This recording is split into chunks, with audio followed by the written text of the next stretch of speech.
धाराशिवमध्ये भाजपच्या मेळाव्यात बोलताना मंत्री नितेश राणेंनी थेट शिवसेनेलाच इशारा दिला होता।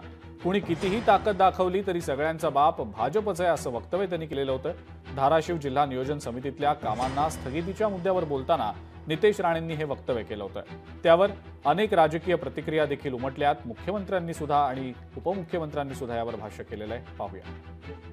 कार्यकर्ते म्हणून तुमच्याकडून फक्त साधी अपेक्षा साहेबांची आहे की भारतीय जनता पक्षाच्या कार्यकर्त्यांनी नेहमी एक लक्षात ठेवावं की देशाचा पंतप्रधान हे भारतीय जनता पक्षाचे आहेत, राज्याचे मुख्यमंत्री हे भारतीय जनता पक्षाचे आहेत।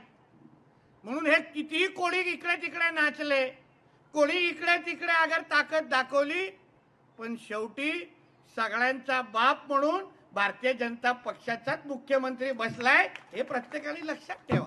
हा जो निधी आहे धाराशिव जिल्हा नियोजन समितीचा, हा निधी काय कणकवलीची वडिलोपार्जित इस्टेट प्रॉपर्टी विकून त्या ठिकाणी दिलेला निधी आहे का हो? जर त्यांची वडिलोपार्जित जमीन विकून जर दिलेला निधी असेल तर जरूर त्यांनी त्याच्यावर अधिकार सांगावा। आपण टाकलेल्या महाराष्ट्रातील जनतेच्या लक्षात आलं असेल की आपण टाकलेल्या मताची सूज यांना कशी आलेली आहे आणि आता आपण सत्ता आली म्हणजे आपणच मालक झालो। मला वाटतं अशा पद्धतीचं जे वागणं आहे त्याची सूज जनता उतरवल्याशिवाय राहणार नाही। सामान्य जनतेचे प्रश्न जर तुम्ही किरकिर समजत असाल तर ही किरकिर आम्ही रोज करणार आहेत। त्यामुळे शासनालाही बुरदंड नको, त्यांनाही त्रास नको। इथं धाराशिव मध्ये कुठेतरी त्यांच्यासाठी जागा शोधा, एखादं घर शोधा आणि इथंच त्यांना मुक्कामी राहू द्या। म्हणजे किरकिर झाल्याच्या नंतर जी काय त्यांना तरतूद करायची किंवा जी काय कॉन्ट्रॅक्ट त्यांनी घेतलं ती कॉन्ट्रॅक्ट त्या ठिकाणी त्यांना पार पाडता येईल आणि शासनाचा विमानवारीचा खर्चही वाचेल। कोणाचाही बाप काढणं हे चुकीचं आहे। त्यामुळे मी देखील संबंधित मंत्र्यांशी चर्चा केलेली आहे।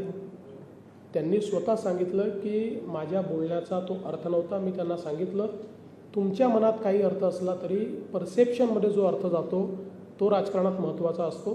त्यामुळे अशा प्रकारे बोलणं योग्य नाही आहे। त्यांनीही ते मान्य केलेलं आहे। लोकशाही मराठी ऐका, पहा, जागरूक रहा।